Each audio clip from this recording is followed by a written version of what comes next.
ég ekki í búning, enda ekki maður til að taka þátt í því sem þessir ungu menn voru að gera. Þeir að koma frá móti, júdómóti í Hilleröð í Danmörku, þar sem fóru allir á verðlaunapall. Og þjálfarinn sjálfur sem búinn að æfa júdómenn á Akureyri í áraraðir eða áratugi, hann náttúrulega var með þeim. Jón Óðinn, til hamingju með strákana. Takk fyrir það. Hvaða verðlauna unnu þeir? Þetta voru 6 keppendur í Íslandi, 3 frá Akureyri og Akureyringar fengu hérna, Alexander og Arnar fengu gull og Biggi fekk silfur. En ekki nóg með það sko, þetta var hörkumót sko, það voru yfir 300 keppendur frá nokkrum löndum og þeir þurftu að hafa mikið fyrir þessu. Það var bæði Alexander og Arnar að vinna 6 glímur til þess að vinna sín gullur, þannig að þetta var alvöru sko. Hvernig að fara til útlanda til að slást svona eða takast á í júdó? Það er bara mjög skemmtilegt. Þú hefur ferið áður, ekki? Jú, þetta er 3. ferð mín núna, önnur í ár.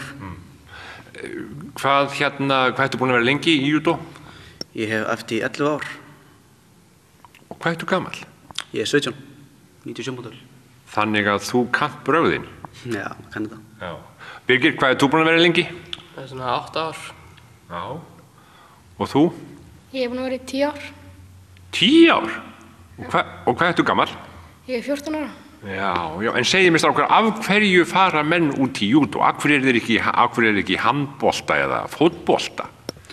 Ég er þetta persónu bara miklu skemmtilegra. Kemur svona adrenalin í gang og bara, ég var aldrei góður í fótbolta.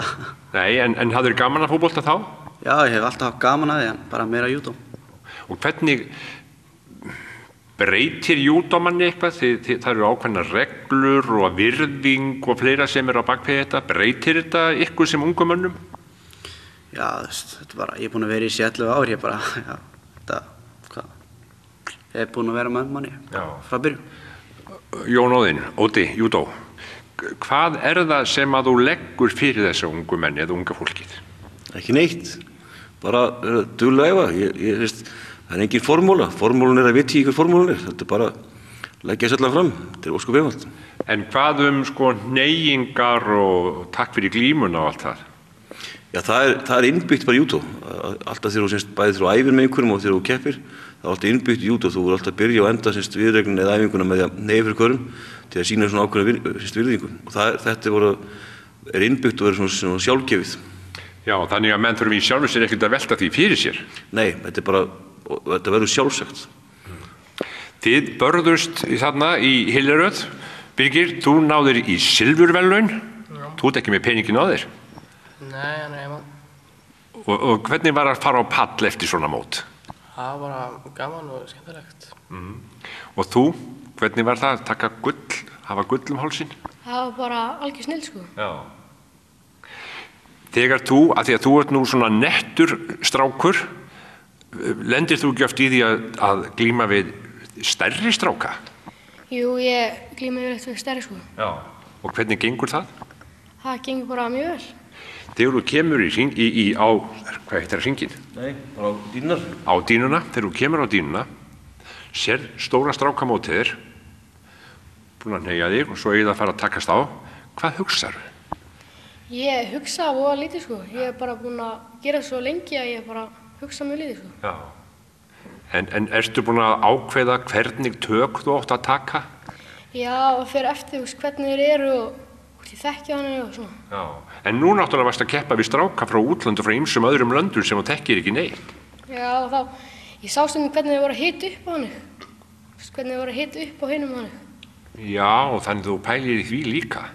Já, þeir stundum hita upp og gera þér eitthvað ákveð og veit ég það. Þið eru ekki í göllum, gætu þið tekið smá glímu hérna fyrir mig eftir? Eða mynda þess að þau skulum að sína gestir þetta við það. Líka þá góð glíma sko. Það komast menn svona aftur á bakkið. Þetta með hérna. Stoppa hérna blóðrásönd til heilansjóður. Sjá, þeir verið blár í framann. Er hann blár? Já, ég er orðinn svartur. Það var að klappi með tvis og þykja á stuð.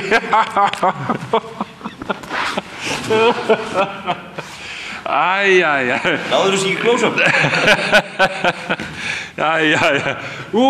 Jæja, strákar, ég myndi ekki þora að slást við ykkur, ég verð að segja eins og þér. Ef þið ætli að kunnið þið þetta? Já. Það er þetta bara með tímanum, kemur æfingar. Strákar, ég óska ykkur til hamingju með þetta. Það er gaman að vita til þess að maður eigi svona duglega, sterka og góða stráka í þessu íþróttafélagi hér. Og kannski takki þessum eitthvað fyrir þetta. Já, maður er ekki komin langt á nóta. Nei, en nú ætla ég að taka á þetta.